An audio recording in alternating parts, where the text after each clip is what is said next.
Salut Gaëtan, Salut Xavier, bienvenue sur le podcast des entrepreneurs atypiques et visionnaires. enchanté, merci de m'accueillir Xavier, ça fait plaisir. Ouais, je suis très content de t'avoir aujourd'hui parce qu'en fait, on s'est connus il y a un an et demi, il me semble, où j'étais allé à un de tes événements, un rassemblement avec des entrepreneurs dans un hôtel où on avait discuté et le courant était passé de suite. On avait eu euh, une belle connexion en fait. Euh, et en fait, je voulais créer cette interview. C'est quelqu'un qui est un entrepreneur qui est inspirant, qui a de belles valeurs, qui a une belle vision en fait de l'impact qu'il va avoir sur le monde. Pour commencer, Gaëtan, est-ce que tu pourrais te présenter rapidement pour que les auditeurs sachent qui tu es, d'où tu viens et en fait ce que tu fais aujourd'hui? Écoutez, je m'appelle Gaëtan Louis, d'où je viens de Toulouse, sud de la France, donc on vient du même endroit Xavier, c'est ça, si je me Ouais. souviens bien. Je suis créateur du Cercle d'élévation, qui est un mastermind. Mastermind, c'est l'association de deux ou plusieurs personnes dans un esprit d'harmonie vers une vision commune.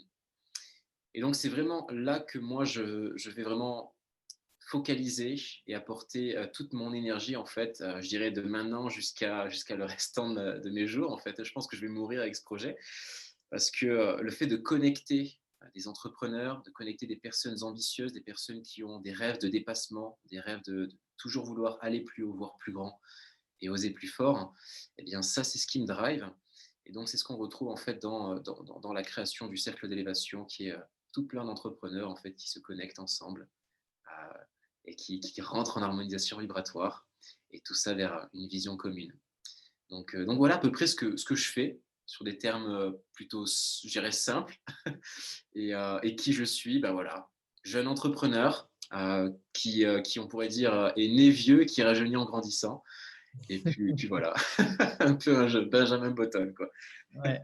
J'aime bien aborder la notion, enfin la notion de comment les entrepreneurs sont devenus entrepreneurs, par quoi ils sont passés, quel a été le déclencheur pour faire ce que tu fais aujourd'hui. Waouh.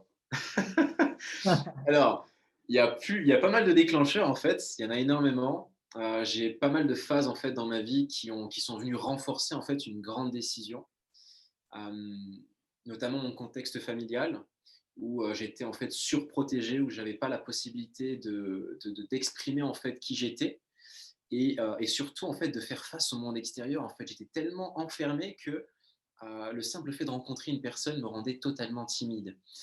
Et au-delà de ça, en fait, j'ai développé une. En fait, j'ai détesté qu'on me donne des ordres. En fait, c'est vraiment quelque chose que j'ai développé. Et j'ai vraiment, genre, c'était insupportable pour moi qu'on me dise ce que je devais faire, en fait. Et donc, assez tôt, je me rappelle, j'étais avec des amis, et je discutais avec eux, et puis on se disait, qu'est-ce que tu veux faire plus tard? Combien tu veux gagner? Et ils étaient tous en train de donner leur boulot, leur job. Et puis, ouais, moi, je veux gagner 2000, moi, je veux gagner 1500, ce serait génial, etc. Et moi, en fait, je ne collais pas du tout avec ça. J'étais au collège et je collais pas du tout. Et moi, je me suis posé la question 20 fois dans ma tête. Je me dis, mais qu'est-ce que je veux faire et combien je veux gagner? Bon, déjà, le salariat, c'est pas possible. Et je commençais, en fait, et c'était assez marrant. Et j'arrivais, je suis bon, alors, 3000, non, pas assez. 4000, non, pas assez. 5000, non, pas assez. Et en fait, je montais, je montais, je montais. Et je me disais, mais combien est-ce que moi, j'aimerais, en fait, vivre et gagner ma vie, en fait? Et je me suis retrouvé à trouver une somme et je me disais, franchement, ce serait extraordinaire. Et au moment de le donner à mes amis, eh bien, je l'ai pas dit, en fait. J'ai donné la somme que eux voulaient entendre. Ouais. Parce que à cette époque-là, quelqu'un de très ambitieux, qui voit différemment, en fait, euh, je savais que j'allais recevoir du non, mais arrête de rêver, pour qui tu te prends? En fait, toutes les peurs qui les ont apprivoisées, en fait. Mm. Donc voilà, petit à petit, en fait, je me développais un mindset. C'est toujours pareil, cette idée de toujours vouloir aller plus haut, voir plus grand, oser plus fort. Et donc, très rapidement, je me suis retrouvé à faire tout plein de choses et vivre de merveilleuses expériences, que ce soit à l'âge de 16 ans, le fait d'aller faire un stage dans une multinationale, GlaxoSmithKline, à Londres, avec la directrice des ventes.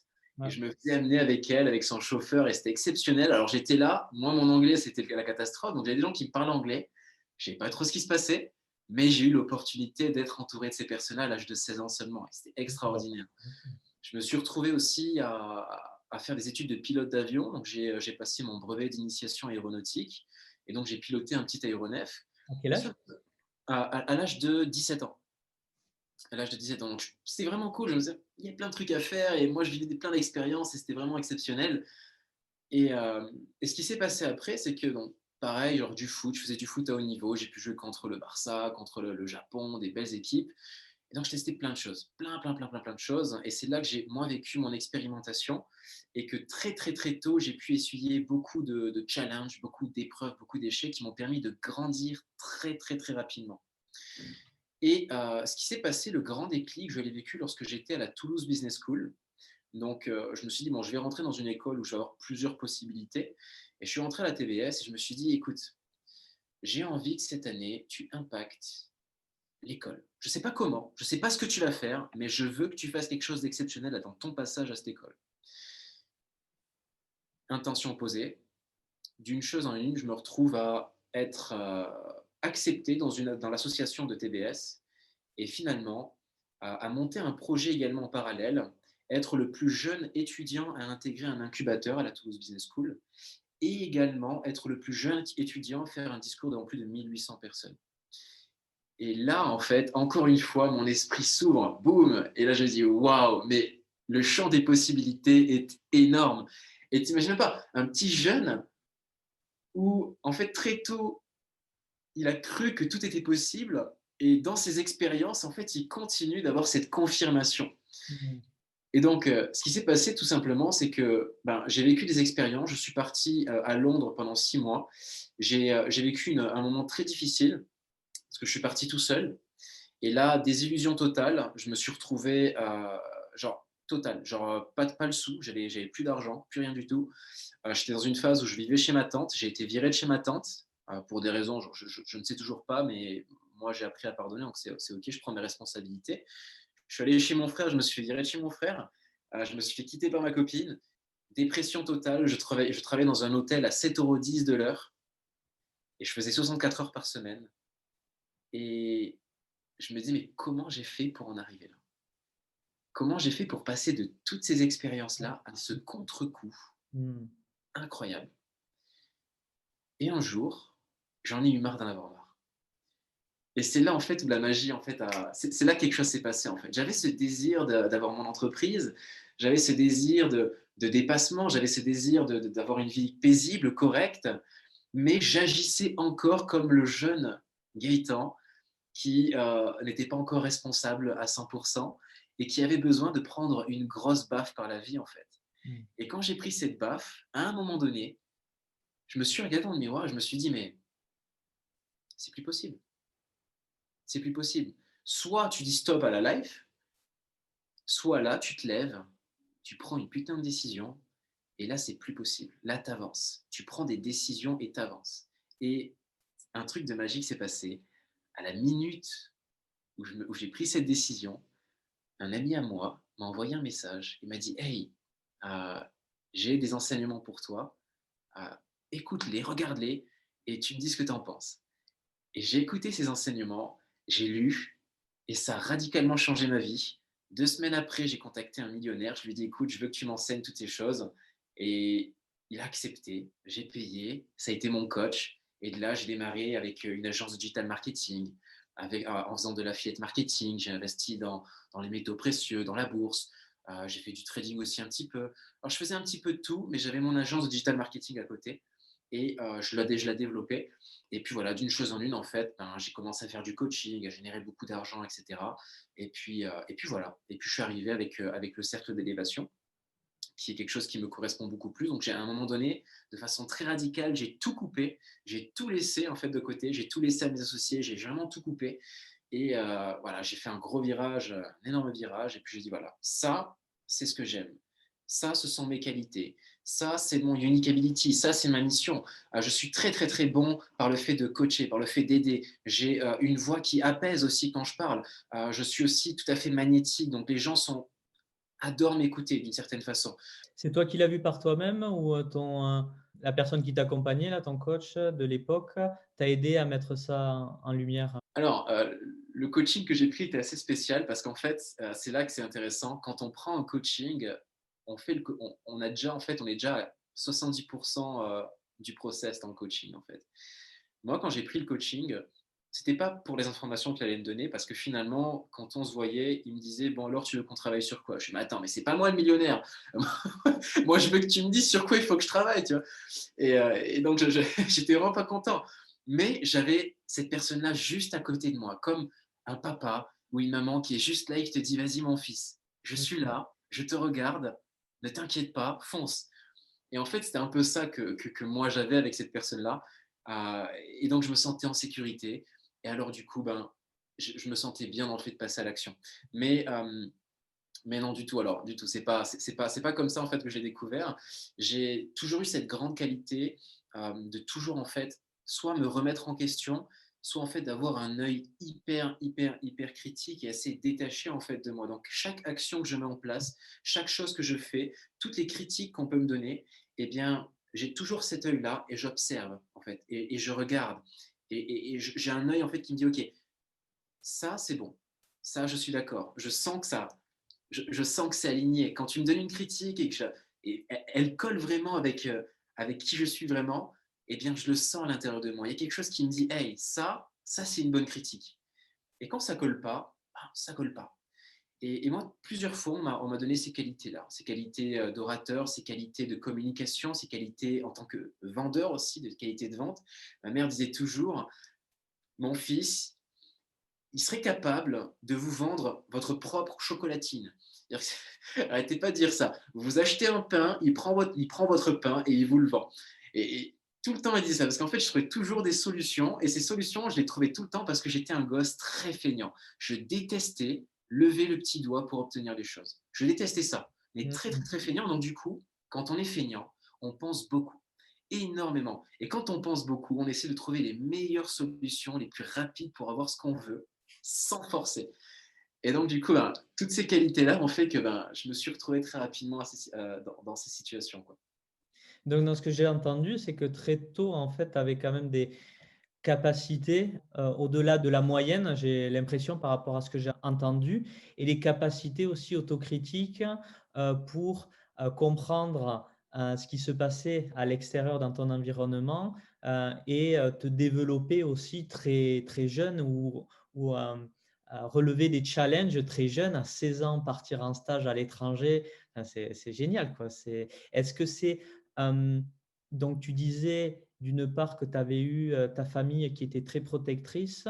Est-ce que ça a permis de jouer sur, l'estime que tu avais de toi? Ouais, ouais, ouais, complètement. J'étais un grand timide, un très, très grand timide qui alors, je vous donne un exemple. Je m'en souviens de cette scène, en fait et elle m'a traumatisé parce que et elle est simple, hein, mais quand tu vas au restaurant et que tu demandes un plat, qu'on t'amène le mauvais plat, on t'amène pas ce que tu as demandé, mais que tu as tellement peu de caractère et tu as tellement peur et tu es tellement timide que tu vas regarder, tu sais que c'est pas ton plat, mais tu vas jamais oser le dire. Tu vas le manger, tu vas te taire, en fait.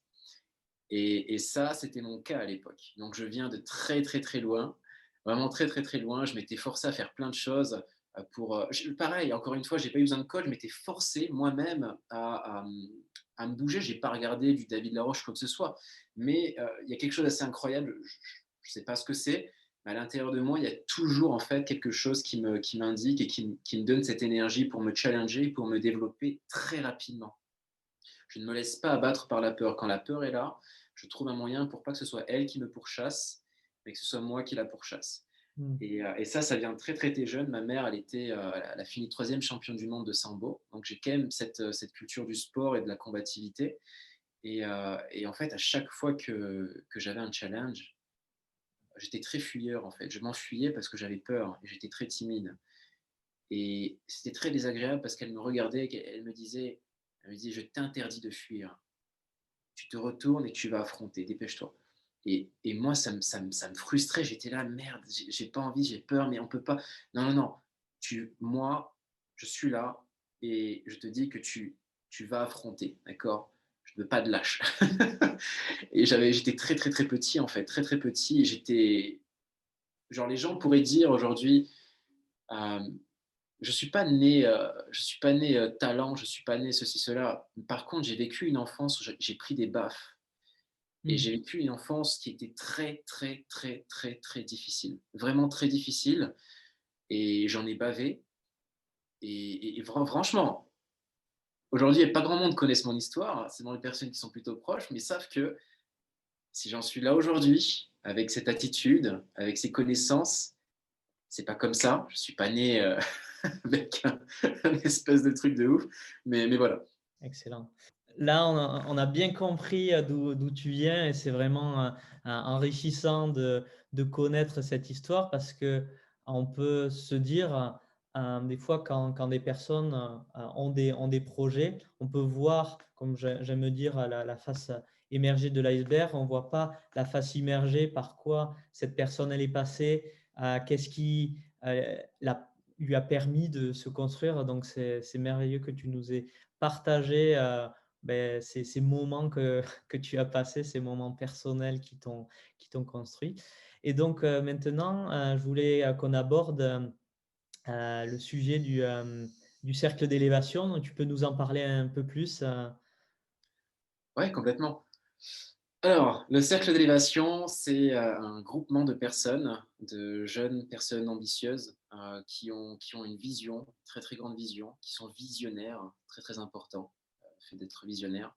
Parce que j'ai vraiment cette croyance, cette conviction que, hem, l'évolution, le fait que notre monde, puisse évoluer en fait dans de très bonnes conditions, ce sera fait par des entrepreneurs visionnaires, des gens qui ont une vision, qui ne voient pas simplement le bout de leur nez. Et je prends vraiment très, très, très soin à ce que chaque personne de ce groupe soit des visionnaires, parce qu'on n'est pas simplement là à rentrer dans le cercle d'élévation et parce qu'il y a du contenu de qualité, hein, tu en fais partie, tu sais très bien ce qu'il y a dedans et c'est exceptionnel. Simplement, c'est pas simplement intéressant d'avoir une personne qui vient et qui prend pour maintenant, en fait, mais plus une personne qui sait exactement où est-ce qu'on se dirige avec ça, qui accroche complètement avec la vision et qui l'accompagne, en fait, sur le long terme. Et ça, c'est extraordinaire parce que c'est pas simplement un projet court terme, c'est quelque chose, comme je le dis, je vais mourir avec. Dans 100 ans, mmh. dans 50 ans, je sais pas quand, mais ça va continuer et même au-dessus de moi, en fait. C'est-à-dire, quand je vais mourir, certaines personnes vont pouvoir continuer ce qui est en train de se faire. Donc à quel point, en fait, la vision est très, très, très large. Donc ça vient du premier enseignement donné par Napoléon Hill dans Les lois du succès en 16 leçons. Donc, c'est un livre que je conseille à toutes les personnes de lire. Non pas simplement réfléchissez, devenez riche, on adore dire ça dans le cercle, qui est la soupe du développement personnel. Mais on a un livre, un cours pour le succès, qui est tiré de Napoléon Hill, qui s'appelle Les lois du succès en 16 leçons. Et la première leçon, qui est d'ailleurs la plus épaisse, c'est où il a mis le plus de focalisation, qui est la plus importante, c'est le mastermind. C'est le fait de s'associer avec un groupement de personnes et de rentrer en harmonisation vibratoire avec ces gens-là et de se diriger vers une vision commune. Et une fois qu'on est dans ces trois aspects, deux ou plusieurs personnes, harmonisation vibratoire et vision commune, on fait descendre ce qu'on appelle un esprit maître, un mastermind, une énergie beaucoup plus grande, mais vraiment de façon vertigineuse, beaucoup plus grande en fait que tous les membres réunis. Et cette énergie-là, en fait, elle est donnée à disposition en fait de chaque membre du mastermind. Et ce que je suis en train d'expliquer, c'est pas quelque chose de nouveau, c'est pas quelque chose de particulier. C'est quelque chose qui se crée tout le temps. Dans les groupements de personnes, dans les équipes de foot, tout est une égrégore. Quand on a une équipe, Mmh. cette équipe-là, il y a un arrière droit, un arrière gauche, il y a l'attaquant Zlatan Ibrahimovic, etc. Et ils ont tous un objectif, c'est de gagner le match. Et pour gagner le match, il faut que chaque joueur puisse s'entendre parfaitement. Chacun est à son poste et tout le monde s'entend parfaitement. Et on est en harmonie. Et quand on est en harmonie, quand la team est en harmonie, elle est surpuissante. Elle est vraiment surpuissante. Et elle gagne. Donc ça, c'est un exemple vraiment bateau. Il y a quelque chose de beaucoup plus grand qui se crée avec l'énergie. Et on peut utiliser cette énergie, en fait, nous, pour focaliser sur ce qu'on veut voir se créer dans nos vies. Et ça crée, en fait, un catalyseur, un propulseur. Ce que, par exemple, tu pourrais, en fait, créer en 2 ans, eh bien, grâce à l'énergie de groupe dans le cercle, tu vas avoir les moyens opérants euh, de le créer, en fait, en 1 mois, 2 mois, 3 mois. On a l'exemple de Maxime, en fait, qui venait tous les jours, tout le temps, constamment. Et chaque semaine, il nous raconte qu'il a accompli quelque chose qu'il visualise. C'est quand même dingue. Donc, il y a plein de personnes comme ça dans le même cas. Donc, voilà ce qu'on fait à peu près dans le cercle d'élévation. On connecte les gens, on permet d'utiliser cette énergie de groupe pour réaliser leurs propres rêves. Et ce rêve-là, en fait, est constamment, en fait, dans la direction de la vision du cercle d'élévation. Parce que nous, ce qu'on veut, c'est que vous puissiez, en fait, réaliser vos rêves, que vous puissiez vous sentir bien, là, maintenant, tout de suite, et chaque jour, à tout point de vue, tout le temps. Et voilà, réaliser de grandes choses et juste enjoy. Voilà. Donc, voilà. Et comment ça se passe ces masterminds ou ce que vous proposez dans le cercle d'élévation? Alors, ce sont des réunions qui se font le jeudi et le dimanche. Donc, on essaie vraiment de mettre une régularité. Parce que la réussite, c'est faire les bonnes choses suffisamment longtemps de façon régulière. Donc, c'est vraiment la clé. On travaille beaucoup de choses, énormément de choses. Il faut être dedans, mais je vais vous donner quelques outils. On travaille la clarté mentale, on travaille la maîtrise des pensées aussi. On travaille énormément la visualisation, essayer d'avoir des images claires et précises de ce qu'on veut. On étend notre capacité à imaginer et y avoir grand. On fait beaucoup de dream building. Et puis surtout, on utilise l'énergie de groupe pour focaliser sur ce qu'on veut.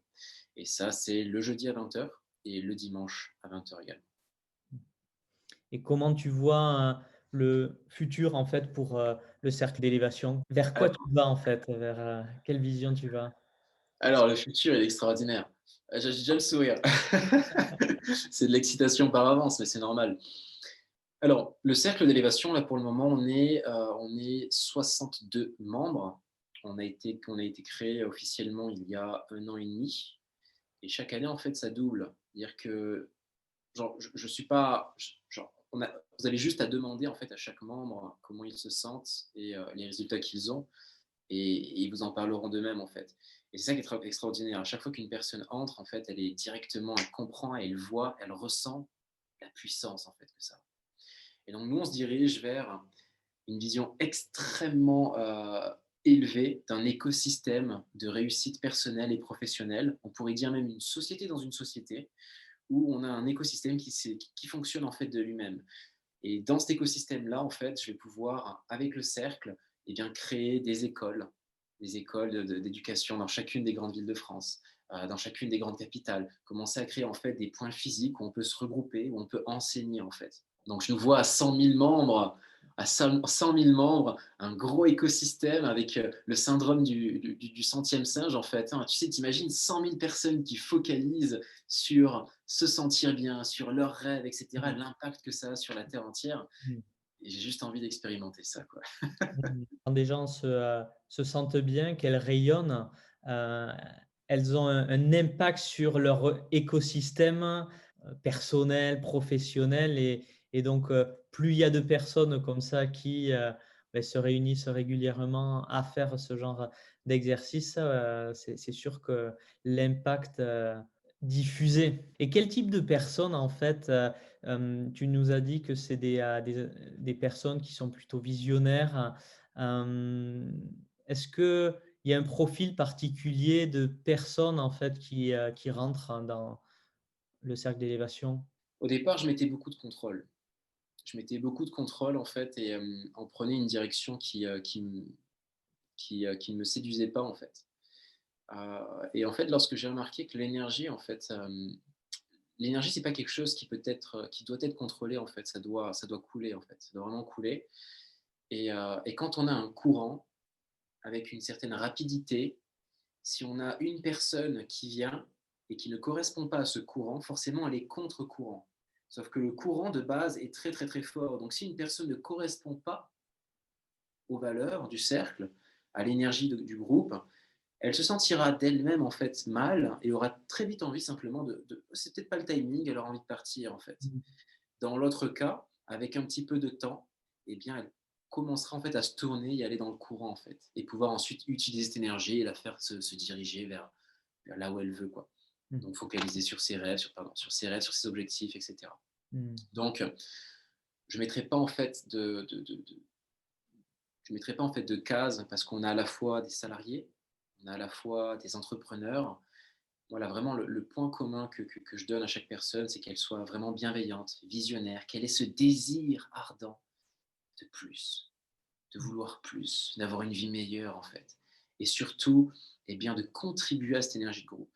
Ça, c'est vraiment la première chose, la connexion, la famille, le groupe, la persévérance et l'abondance. C'est vraiment des valeurs très importantes dans le cercle.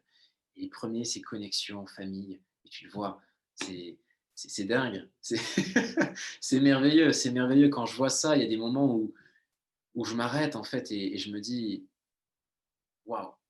Et des fois, je ne me rends pas compte. Des fois, je ne me rends pas du tout compte. Et on me le rappelle et on me dit, mais est-ce que tu as vu ce que tu as créé? Et je regarde et je me dis, waouh, c'est extraordinaire. C'est Ça vraiment extraordinaire. ça te fait sentir comment? Bah, j'ai beaucoup de gratitude en fait. J'ai beaucoup de gratitude et aussi, et des fois, je me rends compte que c'est presque plus ma famille que ma propre famille, en fait.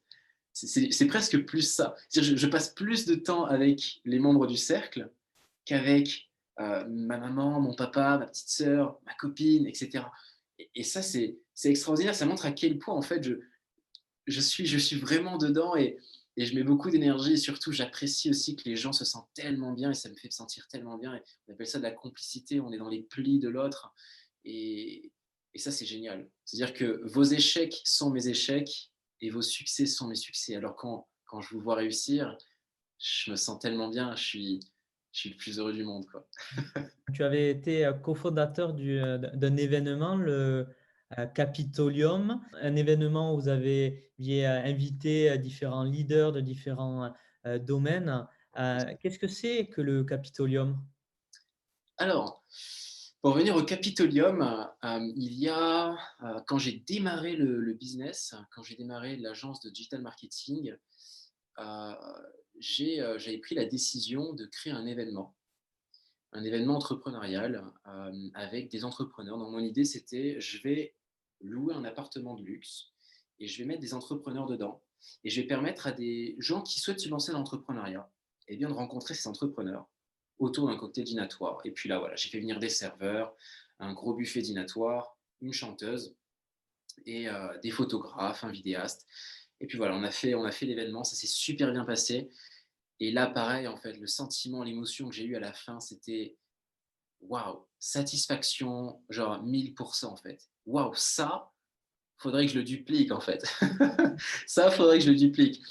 Et donc, j'avais déjà cette idée en fait de refaire un événement comme ça et ça, il y en aura plein en fait. Donc là, il y a le confinement, mais chaque année est censé avoir lieu un événement de ce type-là. Et plus on avance, plus on fait venir des gens extraordinaires. Comme à l'événement, le dernier événement, on devait faire venir Idrissa Berkane, qui, dernier moment, a dit non.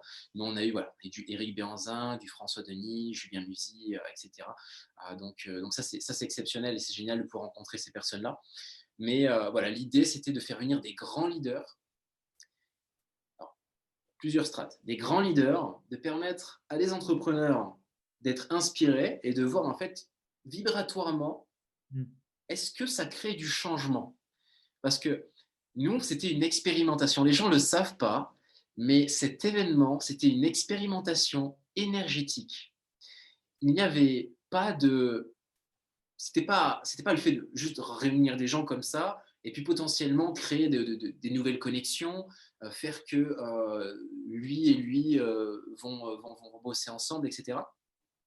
Mais c'était plus, est-ce que, est-ce que le fait de réunir des gens qui ont un certain niveau vibratoire, ou pas, hein, un certain niveau de vie, eh bien, dans une même pièce, ça crée une énergie énorme, tellement énorme que les personnes qui n'ont pas ce niveau, le simple fait de passer du temps avec eux, Mmh. fasse évoluer leur taux vibratoire. Et donc, on a tout prévu. On a fait venir une machine BioL, on appelle une machine qui s'appelle le Sputnik, qui prend l'énergie globale de la pièce et qui est capable de savoir avant, après, comment l'énergie a été fluctuée en fait. Si avant, il y avait un chaos énorme, et si après, en fait, il y avait un énorme taux vibratoire. On a fait venir aussi une machine BioL qui s'appelle, je ne sais plus comment ça s'appelle, mais tu mets ton doigt, sur la machine et elle capture en fait tous les amas de lumière qui sont émis par tes doigts et ça te donne tous tes biorhythmes, ton alignement au niveau de chacun des chakras. Extraordinaire avec tous tes problèmes de santé. Et on avait des personnes en fait, et bon, c'est un peu top secret, on va dire, mais il y a des gens qui avaient des problèmes.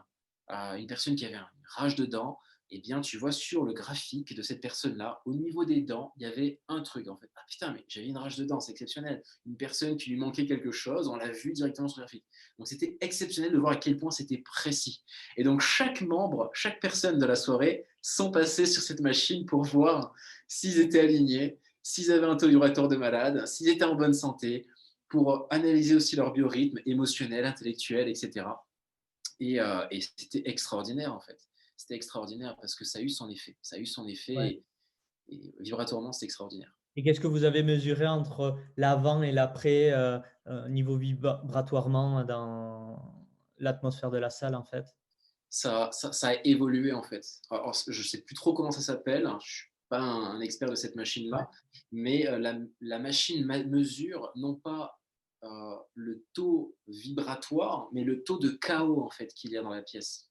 Donc c'est l'inverse, ça va focaliser sur le chaos qu'il y a. Et moins s'il y aura de chaos, plus on sera dans l'harmonie en fait, et plus les vibrations seront élevées. Mmh. Et donc, on avait un taux de chaos en fait, qui était assez élevé au début. Et dès que les membres sont arrivés, quand on a repris les mesures, eh bien, le taux de chaos s'est diminué complètement. En fait. Donc, on avait une très, très belle énergie dans la salle. Quoi. Mmh. Et donc, c'est très, très bien. En fait. Moi, je trouvais ça génial parce que on était dans cette idée de thérapeute, coach, alignement, etc. Et on a beaucoup de personnes qui te parlent d'alignement et qui sont incapables de le prouver, en fait. Et ils te disent, bon, je vais travailler sur ton alignement, etc. Et moi, j'étais très curieux de voir, en fait, les coachs qui allaient passer à la machine et mettre le doigt et voir leur alignement, en fait. Et c'était trop, trop, trop beau. Franchement, c'était exceptionnel. C'était vraiment génial. Ouais, donc ça permet en fait, de de mettre un aspect plus scientifique dans, des approches où, tout à l'heure tu parlais du mastermind qui permet, de créer des changements et là, utiliser des outils scientifiques permet de vraiment quantifier, mettre des chiffres derrière, ce qui se passe, au niveau énergétique en fait. Exactement, c'était vraiment ce qu'on voulait. Parce que c'est bien de faire les masterminds, c'est bien de faire ce qu'on nous dit de faire, mais est-ce que ça fonctionne? Est-ce qu'il y a vraiment du changement? Est-ce qu'il y a quelque chose qui se fait? Est-ce que ça se crée? Est-ce que voilà, on ressent l'énergie à l'intérieur, mais est-ce qu'on peut avoir quelque chose de plus concret, plus matériel pour le prouver, le montrer en fait? Et une élévation vibratoire, quel impact ça a sur un entrepreneur? Beaucoup de choses, beaucoup, beaucoup de choses. Une élévation vibratoire, ça vient pour différentes choses en fait. Par exemple, un entrepreneur qui n'a pas d'objectif, qui n'a pas de rêve, son taux vibratoire sera toujours en fait très très bas en fait. Donc il y a beaucoup de facteurs qui rentrent en place parce que si tu as un énorme taux vibratoire, ça signifie aussi que tu as un objectif très clair et précis, ce qui signifie aussi que tu as un désir ardent énorme, qui signifie également que tu vis des émotions intenses. Donc, tu es intensément heureux, tu es intensément dans la joie, etc. Et ça veut aussi dire également, et ça c'est le contre-coup et qui est tout à fait légitime, à l'opposé, tu vas vivre des émotions très très très dures, de haine, voilà, de discorde, De très peur, très très intenses. de honte, de culpabilité? Exactement, mais très intense en fait. C'est vraiment le Ouais. pourcentage de bonheur à l'opposé dans le malheur en fait. Mmh. Et ça en fait, ça te montre que tu as un vrai désir ardent, que tu veux vraiment, vraiment, vraiment quelque chose. Et ça signifie également que l'énergie que tu apprivoises est très, très, très élevée. Si tu étais juste dans le bon, ouah, je veux ça, mais voilà, je suis pas trop drivé, je suis pas très motivé, je procrastine un peu, etc. Ça veut dire que ton désir ardent, il est pas ouf, et ton taux vibratoire non plus, et tes émotions, en fait, ne sont pas. C'est pas ouf ce que tu as en termes d'émotions. Et est-ce que ça permet aussi aux entrepreneurs, de passer plus facilement à l'action ou de relever les challenges qu'ils n'auraient pas relevés, a priori? Bien sûr, on ne peut pas toucher une cible qu'on voit pas, en fait. Mmh. Donc, mis à part s'épuiser et épuiser nos ressources au niveau des flèches, tu sais, au bout d'un moment, il y a plus de flèches, hein. S'il y a pas de cible, tu peux tirer encore, quoi. Il y a rien qui va se passer. Il y a une autre citation qui dit: «Peu importe la direction du vent, je saurai ajuster mes voiles pour atteindre ma destination». Encore faut-il avoir une destination, en fait. Et le vent, ça serait les challenges, et la voile, ce serait les outils, en fait, qu'on va utiliser pour se diriger constamment, malgré les challenges, vers son étoile polaire, en fait. C'est très important. Ouais, ouais, ouais.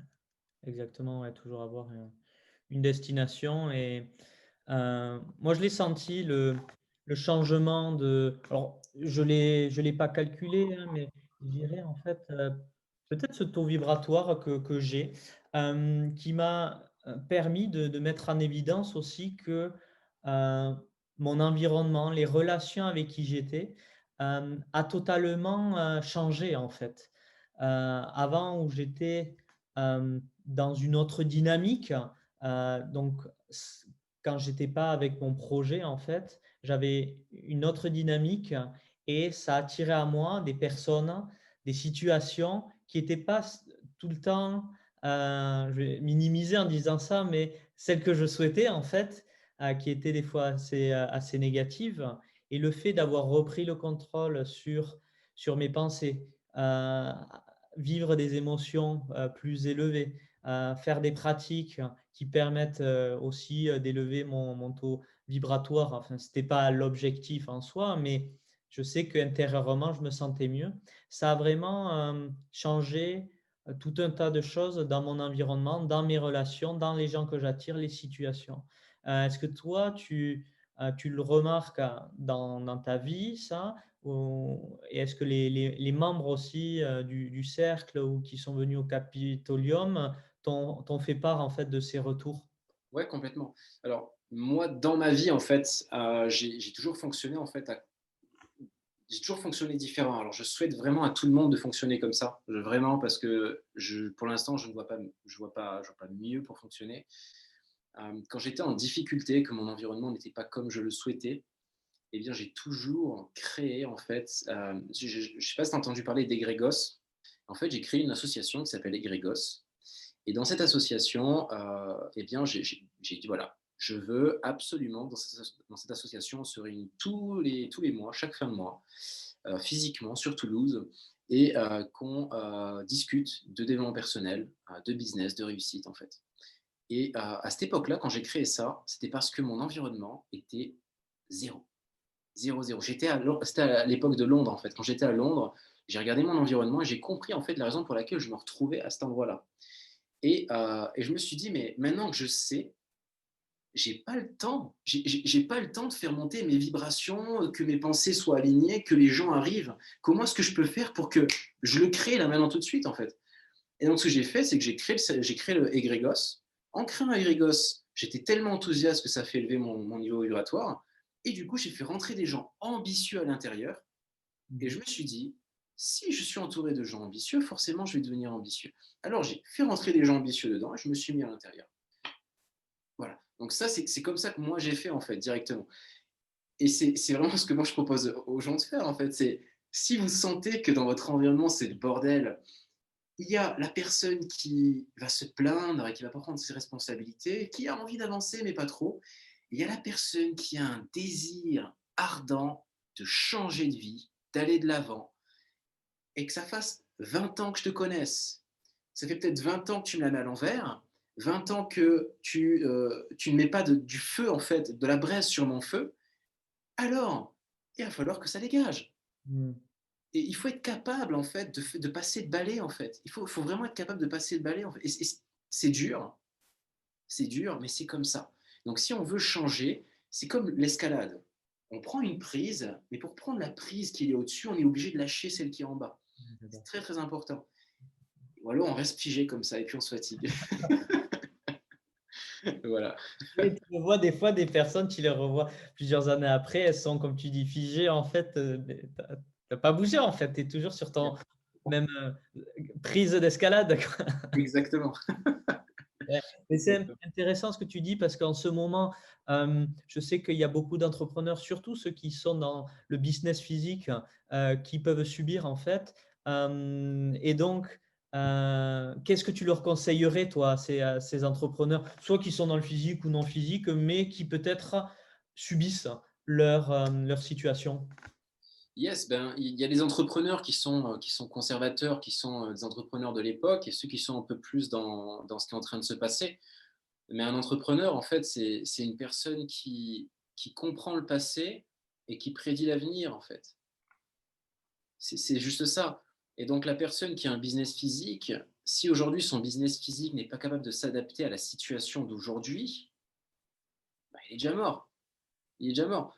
Et c'est pour ça que c'est. Moi, j'ai un ami, j'ai un très très grand ami, c'est un ami à mon père que j'apprécie très particulièrement, qui a une bijouterie physique, qui a créé un concept qui s'appelle Emotional, qui est exceptionnel et extraordinaire. En gros, tu vas acheter un collier et puis tu graves en fait sur des cristaux de Swarovski ou des gourmettes en fait ton message en fait et tu l'offres. Et bon, c'est le confinement. Il a une boutique à Bordeaux, il y en a plein qui s'ouvrent partout. Il est en train de monter des franchises qui se montent à l'heure actuelle où je vous parle, alors qu'on est en confinement, que c'est le bordel, que c'est la galère. C'est-à-dire que, et c'est un business physique qu'il a. Mais le gars, il a réfléchi à une solution. Il n'a pas focalisé sur ce qu'il voulait pas. Il n'était pas en train de se dire merde, on est dans la merde, on n'a pas prévu ça, on va tous mourir, etc. Il dit non, non, non, comment est-ce que je peux tirer parti de ce qui est en train de se passer? Quel changement je peux apporter radical à mon entreprise? Quel chaos en fait je peux apporter pour revirer d'une certaine façon vers une nouvelle direction? Mmh. Et ça demande du courage. Et c'est pour ça que pas tout le monde ne peut être entrepreneur. Pas tout le monde. Malheureusement, pas tout le monde. Il faut du courage. Et il faut de la persévérance et de la régularité surtout. Donc voilà. Le conseil que je pourrais donner, c'est prenez de la distance par rapport à la situation. Prenez de la distance et puis derrière chaque difficulté, il y a toujours les graines d'un plus grand succès. Les challenges sont des opportunités déguisées. Ça a toujours été ça. Mmh. Et voilà. Ouais, je partage. Je voulais te poser quelques dernières questions avant de finir cette interview, Gaëtan. Si tu devais nous concocter une boisson magique comprenant les graines du succès, qu'est-ce que tu mettrais dans cette boisson magique? Dans cette boisson magique, fou, je mettrais, alors, la première chose que je mettrais, ce serait ah, un groupe, un groupe de personnes qui veulent aller au même endroit. Hmm.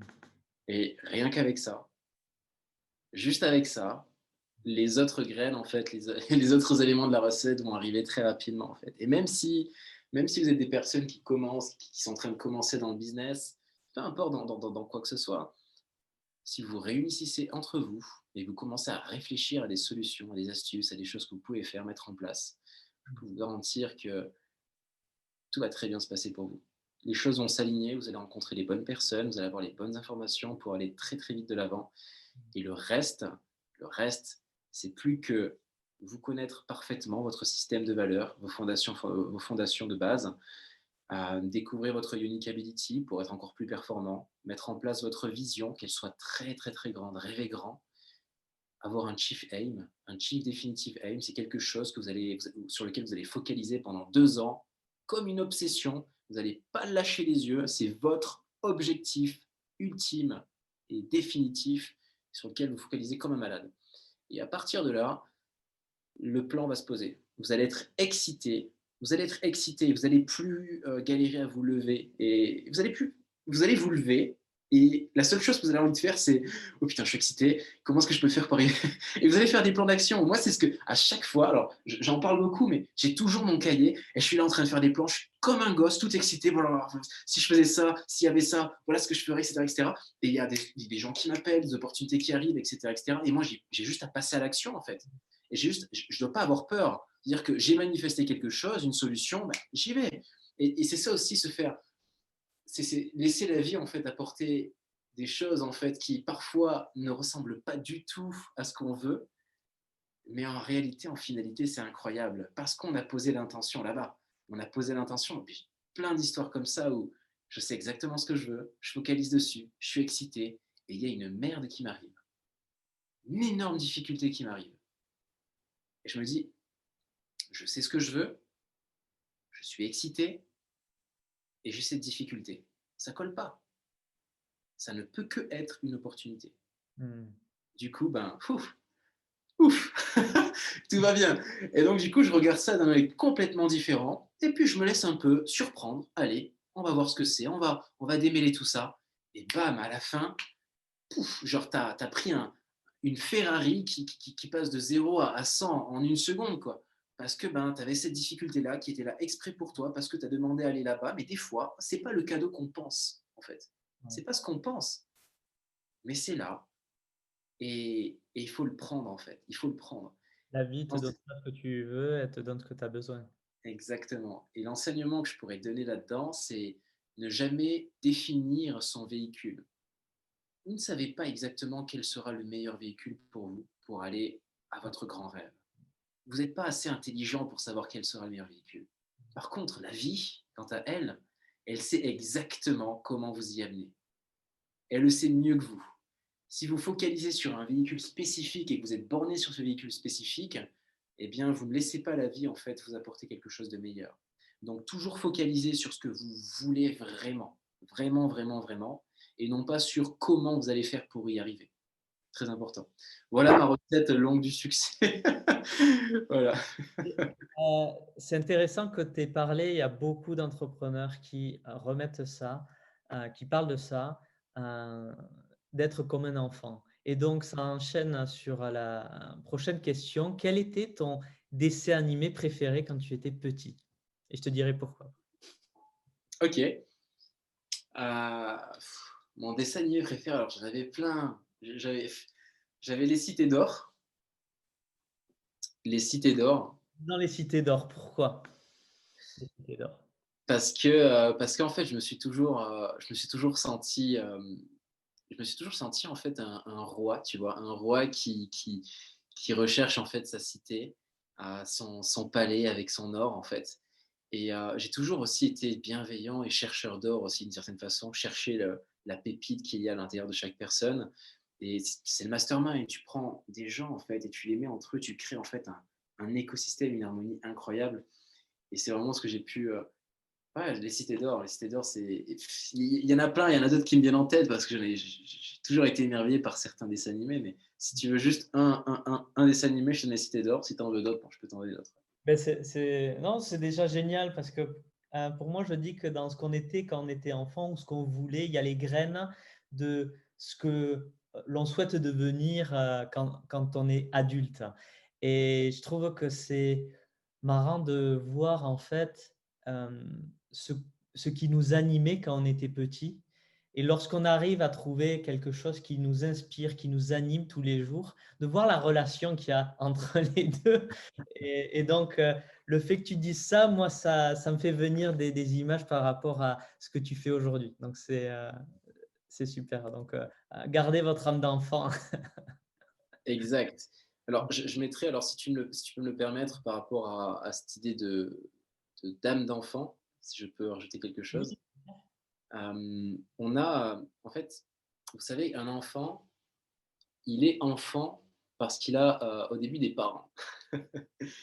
Il a des parents qui doivent s'occuper d'eux, en fait, parce qu'ils ne sont pas encore aptes à prendre 100% de responsabilité pour leur propre vie. Donc, il faut qu'il y ait des gens capables de prendre les responsabilités pour eux en cas de bêtises.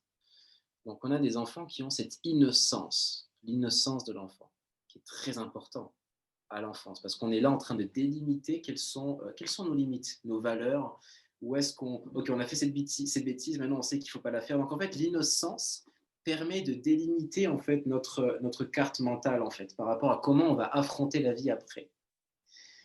Donc il y a en fait une dissonance par rapport à ça. Les gens disent oh, il a gardé son âme d'enfant, son innocence, et c'est pas quelque chose que je vois de très très très bien en fait. Parce que quelqu'un qui a encore cette innocence, ça veut dire aussi que c'est quelqu'un qui a encore pas encore délimité en fait les choses, qui fait encore l'expérience de certaines choses et qui doit encore mettre en place certaines philosophies pour enfin avoir sa cartographie et enfin avancer. Par contre, l'excitation d'un enfant, quand il est excité, quand il sait que il sait pas il sait pas s'il peut y arriver ou il peut pas, il tente quand même. En fait, il est excité. Ça, c'est quelque chose d'exceptionnel qu'il faut garder de l'enfance. Sinon, il faut enlever son innocence parce qu'on est des adultes maintenant. Il faut prendre 100% des responsabilités, mais avoir cette excitation de l'enfance en fait. Et ça, c'est exceptionnel. Et je voulais vraiment délimiter ça parce que c'était mon cas à l'époque. C'était mon cas. Et tu te retrouves en fait à faire des bêtises qui peuvent blesser des gens. Mais en fait, comme tu as encore ton innocence, eh bien, j'ai fait ces bêtises, mais je ne savais pas que ça allait faire mal. Je suis désolé, c'était pas mon intention. Et là, tu as une personne qui est responsable et qui réfléchit avant de faire les choses.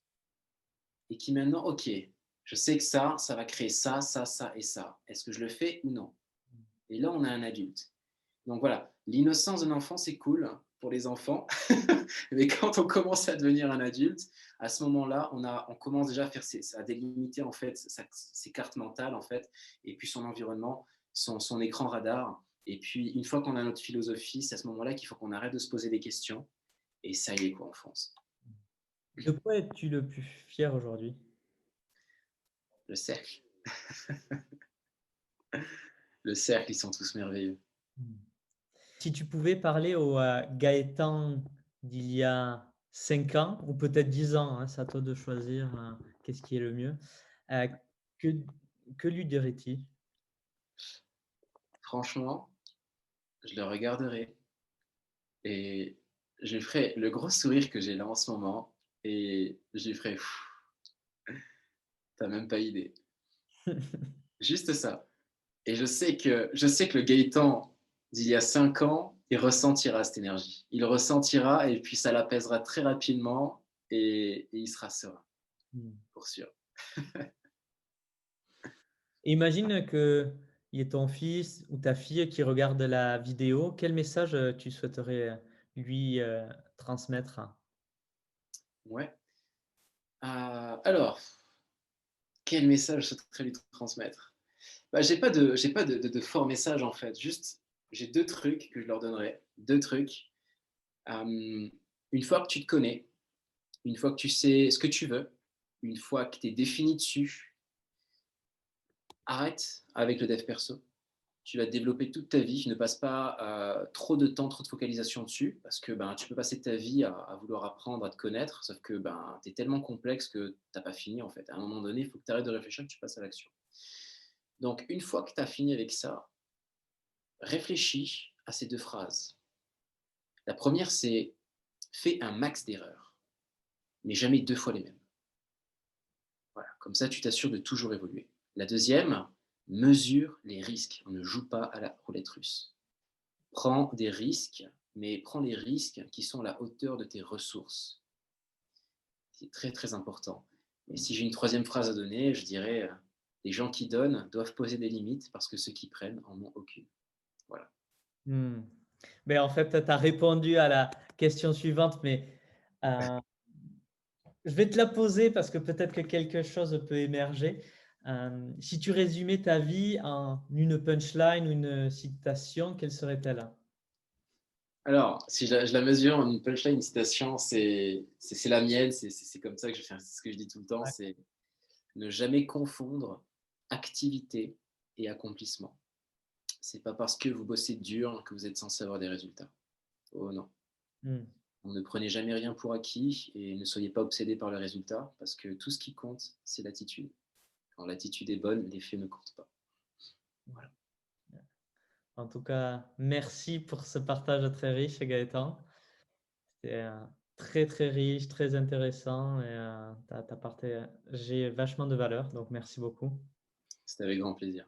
Merci à Où toi. c'est qu'on peut te retrouver?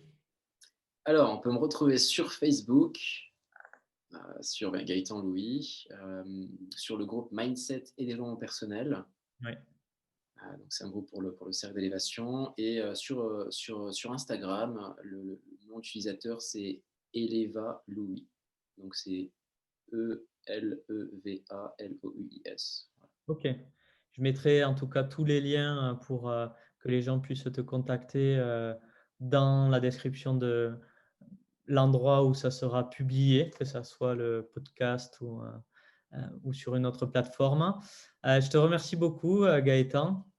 Je te souhaite une bonne continuation. Merci à toi, René. C'était un plaisir. Xavier. Hop, Xavier. Navré. On lui envoie le bonjour. Salut René. Non, voilà, ouais. Il a fait une belle musique hier, mais je l'ai dans la tête. Mais merci à toi, Xavier. Encore navré pour le Ah, lapsus. c'est OK. C'est OK. À bientôt. Salut. À bientôt.